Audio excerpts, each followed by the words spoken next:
Bom dia, amados irmãos. Hoje nós estaremos estudando a palavra do Senhor no Salmo 139, de 1 a 24. O Salmo 139 retrata uma espiritualidade baseada na experiência do salmista.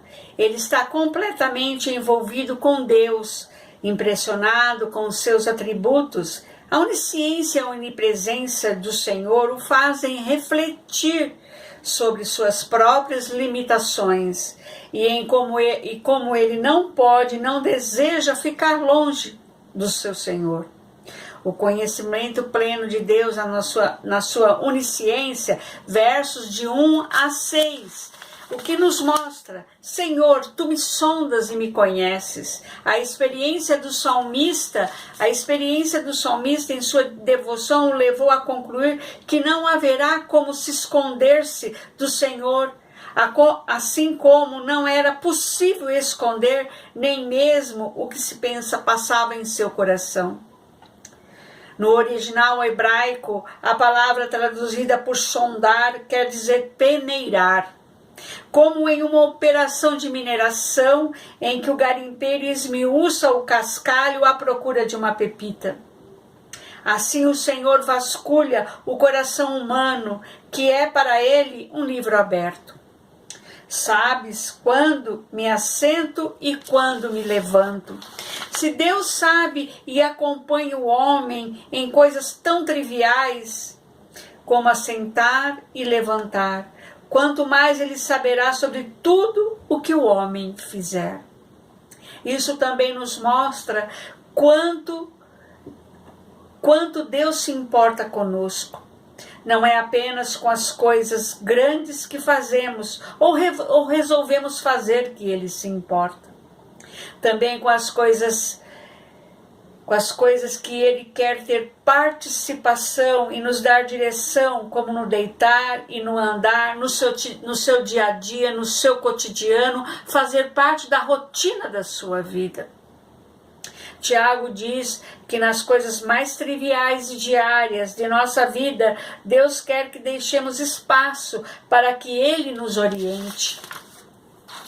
De longe penetra os meus pensamentos. O Senhor pode ser o Deus dos céus, mas está no coração daqueles que confessam Jesus como seu Salvador. Parece que está longe, mas está perto dos que o temem. E as motivações do coração são esquadrinhadas pelo Senhor. Ainda a palavra não chegou à língua, tu já conheces todas. Aqui o salmista se mostra seguro e se considera pelo que falava e como falava. Os lábios que só tinham palavras de louvor e adoração, que entoavam salmos e hinos de louvor, não podiam ser usadas de qualquer forma. O uso apropriado da linguagem era uma preocupação para Davi. E orava pedindo a Deus que pusesse um guarda na sua boca. Afinal, Jesus disse que a boca que fala do que está cheio o coração. E aquele que conhece os pensamentos e os mais íntimos desejos que antecedem as palavras, certamente conhece antecipadamente cada palavra a ser pronunciada. Tu me cercas por trás e por diante, e sobre mim pões a mão. Mas o seu cerco é benéfico, ele repousa sua mão sobre o homem sujeito ao poder divino. Para quê?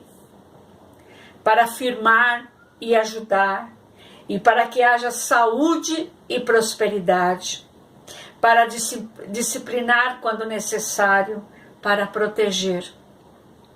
A presença constante de Deus, a sua onipresença, como vemos nos versos de 7 a 12. Há algum lugar que podemos nos esconder de Deus? Não há lugar, situação ou emoções que se possa esconder do Senhor. Não adianta apagar as luzes ou esconder-se debaixo do cobertor, nem mesmo buscar explicações lógicas para a sua tentativa de se afastar de Deus. Lembre-se, Ele conhece a motivação do nosso coração.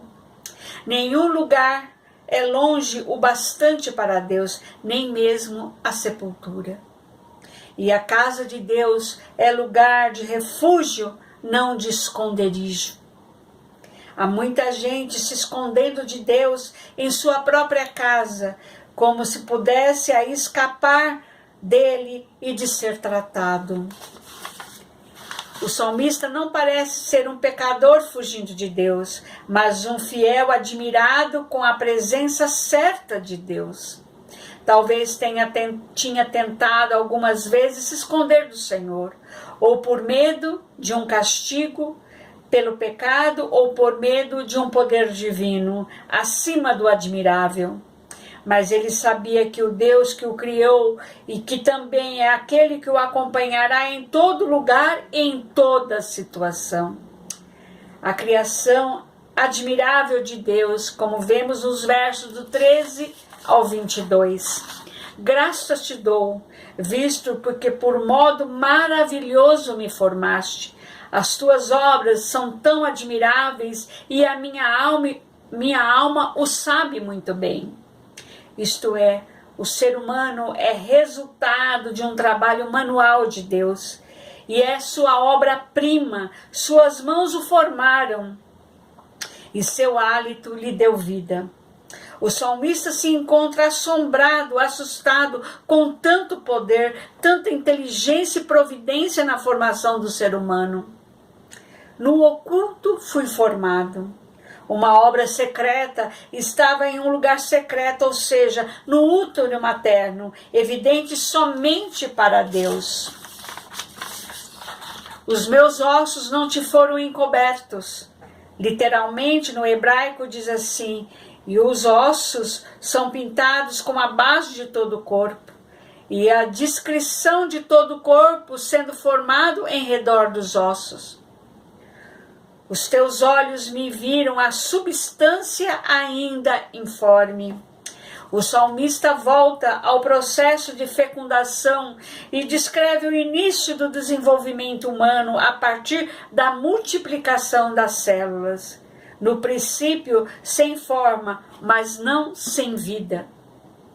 No teu livro foram escritos meus dias, cada um deles escritos e determinados. O que está presente nesta afirmação é o fato de Deus operar com providência em favor do homem, dando-lhe tipo certo de vida de acordo com a sua vontade. A sondagem do coração humano, como vemos nos versos 23 e 24. O salmista acreditava ser inocente, mas e se não o fosse? Então ele propõe uma sondagem divina que aponte em que tem errado. Essa era a oportunidade de confessar seus pecados e corrigir seus erros. Sonda-me, ó Deus, e conhece o meu coração e conhece os meus pensamentos. O salmista pede algo que ele sabe que Deus já fez, porque começou o salmo afirmando isso. Deus o sonda e o conhece, mas agora a sondagem era inevitável e se torna um pedido. Vê se há em mim algum caminho mau. Aqui está a razão para uma renovação na sondagem do coração e dos pensamentos. Concluindo esta aula de hoje, Deus é onisciente, conhece todas as coisas, nada foge do seu conhecimento, nem ações, nem pensamentos, e nem mesmo as intenções do coração humano estão ocultas nos olhos do Senhor. Aos olhos do Senhor, se as coisas mais íntimas e internas do nosso ser não podemos escondê-las do Senhor, De igual modo, não há lugar fora de nós onde possamos nos esconder ou fugir do Senhor. Resta-nos desejar viver a presença do Senhor e no nosso dia a dia buscar e andar pelo caminho eterno. E aí nós concluímos, ao contrário do caminho dos ímpios, que passa rapidamente e não permanece. O caminho do justo que confia no Senhor e põe nele a sua confiança é um caminho eterno, que vai brilhando mais e mais até ser dia perfeito. Que Deus nos abençoe nesta manhã. Deus tem proporcionado em nossas vidas histórias lindas, do cuidado dele, do zelo dele.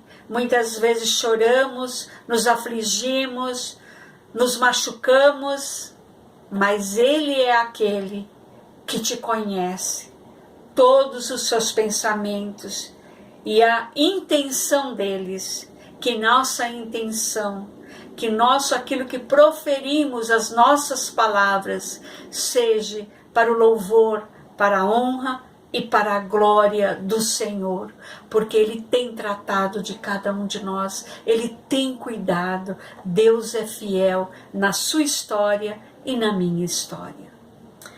Obrigada, Senhor, por esta manhã poder compartilhar uma porção da Tua palavra e que você seja ricamente abençoado por esta aula e que teu coração e teus pensamentos, as tuas palavras, o teu caminho seja sempre guardado pelo Senhor. Louvo a Deus pela tua vida e Deus continue te abençoando em todo o seu viver. Amém.